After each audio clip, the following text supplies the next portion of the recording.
I can officially say that the first movie post-pandemic for the MCU is a banger. It's not the best one they ever released, but it's good enough to be considered a banger for sure, in my opinion. There's a lot of different factors that kind of go into it. Obviously, it's kind of hard to follow up off of Endgame and even Far From Home.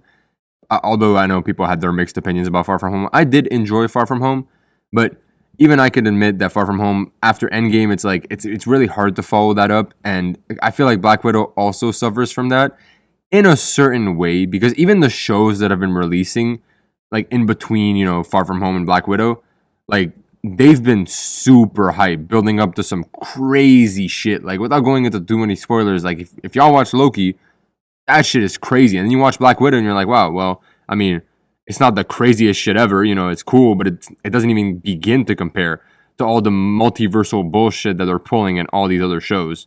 Or, well, just WandaVision and Loki, really, not so much Falcon and Winter Soldier, but they're pulling a lot of crazy multiversal shit. So then you come back to Black Widow and it's like, oh, it's kind of coming back down to earth, you know what I mean? But as far as the movie goes, Florence Pugh and David Harbour, they did their shit. I forgot what the actress's name that plays the mother is, but she also did her thing. But honestly, Florence Pugh and David Harbour really, really, really, like, they shine super bright in this movie. Like, Yelena and Red Guardian are they're such fun characters. They're so, like, Yelena is probably the most relatable character in, like, the entire movie. Like, easily, not even close. And I mean, Red Guardian is just funny. Red Guardian is just really funny, and he's also like a nice contrast to Captain America because I mean he is supposed to mirror him in a way, but just like a Russian version. But it is funny to see him, and I feel like David Harbour plays him really well too. Obviously, with Scarlett Johansson, you know what you're getting with Natasha, right? Like we've seen her for so long now. We know what we're getting. She's always good, in my opinion. So that's I don't feel like I really need to praise her anymore. We already know she's good. Um, Without spoiling anything though, I feel like I said, in the grand scheme of things, this movie doesn't seem too necessary. I think the word necessary is pretty accurate because obviously she's already dead. Spoilers if y'all didn't watch Endgame, I guess. She's already dead. And it's kind of weird. It's not weird, but it's kind of like you release a solo movie for a character that is already dead, right? So whatever happens in that movie, obviously the only thing that's going to matter is like the things around that character because that character themselves, they are dead. And everybody knows that, right? So I thought the movie was good, but if you don't particularly care about this movie, I can't really blame you because this movie doesn't really have that much of an impact on the MCU. But there are some things that are important, but for the most part, it's not the most like you need to see this to understand. Like not at all. Like you'll be fine either way. While on the topic of spoilers too, the way Taskmaster was handled didn't bother me too much personally.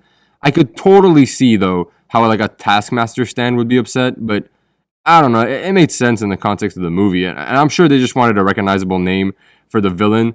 Since again, like I said, a Black Widow solo movie, not only because she's dead, but also because it's a Black Widow solo movie, isn't necessarily the hypest thing ever. It's like if they released like a Hawkeye solo movie, wouldn't really sell too well. So I can understand why they went with Taskmaster, even though the treatment wasn't maybe objectively or subjectively the best. I want to say objectively, but obviously some people liked it, so it's not objective.